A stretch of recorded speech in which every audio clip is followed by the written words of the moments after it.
They found his hand. They found his hand.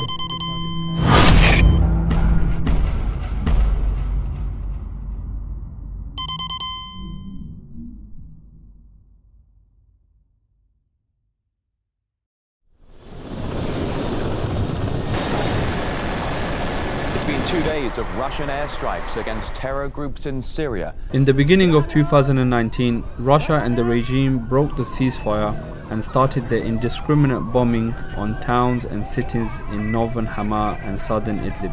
This is a traditional tactic used by Russia to force the civilians out of their homes before starting an offensive.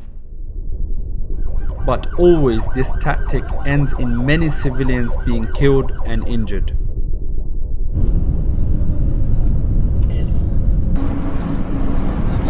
So we're now on the M5 highway, and as you can see the sun is setting almost. So we're actually driving against the clock right now because as soon as the sun starts setting and it starts getting dark, the Harbi Rashash they call it here, it's like a fighter jet with machine gun which patrols this highway shooting anything moving on it. So we kind of got to get to our location quickly. Now the problem we have, surface missiles are coming in right now, so we're not sure exactly where, but they're mostly targeting this road.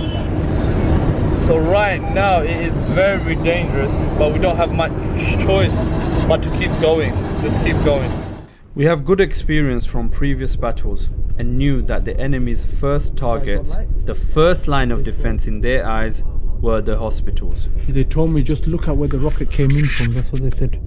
They said it's some sort of drilling rocket or something, bro. How did they hit this place? Was this just one bomb? Yeah. Huh? They didn't find the brother's body, bro. No way. They only found his hand. For a long period of time, we had been working and aiding the hospitals in the region, namely Kaframbal, Latamna and Kafr Zayta. All these hospitals are spread over the vast front line against the regime.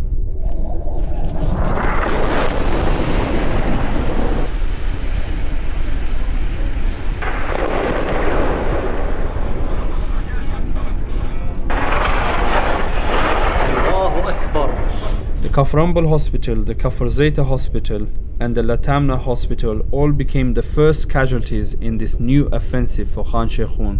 Okay, so now we're in Kaframbal. Kaframbal had the main hospital in the whole of the south. It's been hit again and again over the last 3 days. We're just going to check the extent of the damage and to see if the hospital is still able to be operated. The loss was unbearable, and its effect on our priority of helping the people agonizing. So we're now in Kaframbal Hospital. As you can see, the whole hospital has been destroyed. This hospital has been getting hit for the last 3 days. The main hospital here, totally been rendered out of action. There's nowhere for the people to go when they get injured.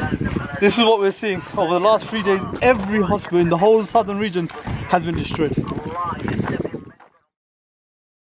حاليا القوات عم تتحشد، قد تكون ساعة الصفر باتجاه إدلب اليوم، قد تكون بكرة، قد تكون مطولة. بكل الخيارات نحن جاهزين، بس اجانا أوامر ساعة الصفر. الجيش السوري إذا أخذ قرار قادر يفوت على أي مكان دون استثناء.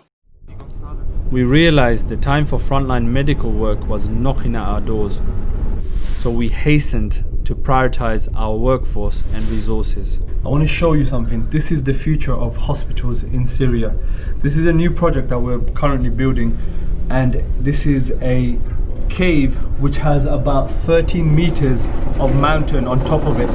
We rushed to complete and activate an emergency field hospital in Khan Sheikhoun. We knew the battle was inevitable, and there were still civilians clustered around northern Hama countryside surrounding Khan Sheikhoun.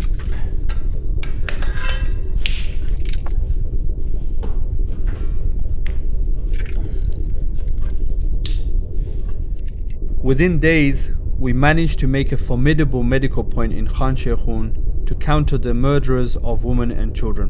However, little did we know, the earth upon which we were standing was the bull's eye of the Russian campaign. So here we just received quite a lot of injuries from airstrikes. This patient behind me is going to have to go straight into operation. Thank you. Yalla, هذا شو؟ والله ممكن تترفع الفوق؟ يا شوف جاهز. وخالد go around and bag him عشان مش هنزمر اخي. يلا.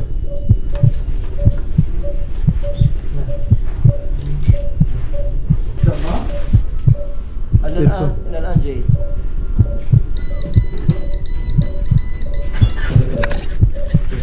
So alhamdulillah, we just finished with this case. This patient alhamdulillah is okay.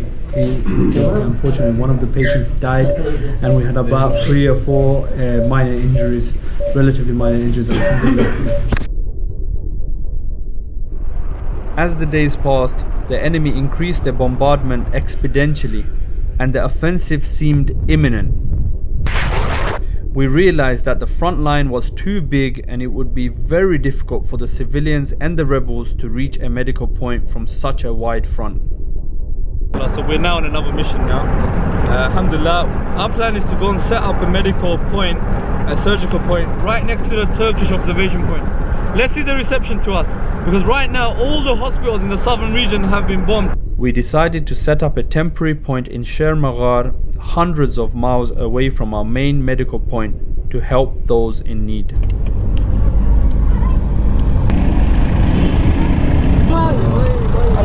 Make sure get no punch of shrapnel.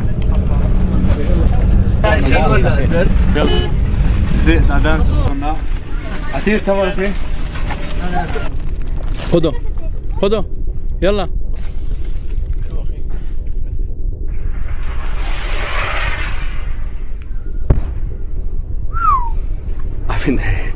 I think they're aiming for us or something, bro. Yeah? They're trying to hit us.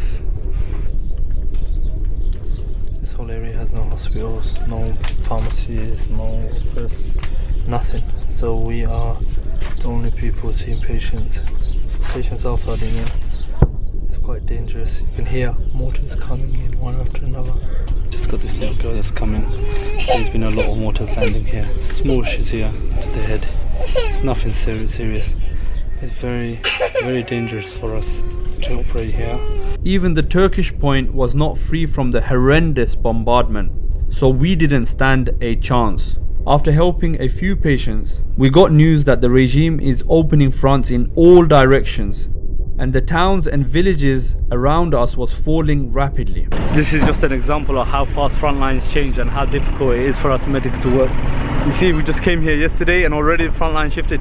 We didn't expect such areas to fall so quick, and that's what makes our work so difficult. We were forced to evacuate as the Turkish point became the new front line, so we rushed back towards the center of the unfolding exodus and the merciless massacre of Khan Sheikhoun.